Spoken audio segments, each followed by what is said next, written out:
नमस्कार मनभटक्या मित्रांनो. तर आता आपण आहोत धनुषकोडी येथे, जिथं भारताचं शेवटचं टोक म्हणलं जातं, जिथं जमीन संपते आणि समुद्र चालवतो. इथून पलीकडं 18 ते 30 किलोमीटर वरती श्रीलंका आहे असं म्हणतात. म्हणजे आपल्याला एक्झॅक्टली माहिती नाही, पण समोर दिसतोय तो राम सेतूचा परिसर आहे. याच बाजूला राम सेतू आहे म्हणतात. भारत इथं संपतो म्हणजे भारताची जमीन संपते, जमिनीची सीमा. आतमध्ये समुद्री सीमा भरपूर आहे अजून, पण इथून जो नजारा दिसतोय त्या बाजूला रामसेतू आहे असं म्हणतात. समोरची मातीची जागा आहे ती रामसेतू इथून असा श्रीलंकेला रामांनी जाण्यासाठी वापरला होता.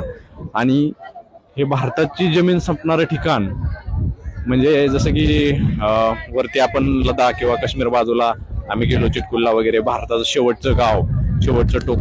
तसं ह्या बाजूला दक्षिण भारतात ह्या बाजूला भारताची जमीन संपते आणि हे शेवटचं टोक तयार होतं. तर आम्ही इथं आपल्या बाईक वरती आलो होतो.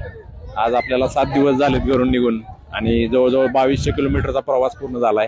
इथून आपण परतीचा प्रवास सुरू करणार आहे. रामेश्वरमाचं दर्शन झाले.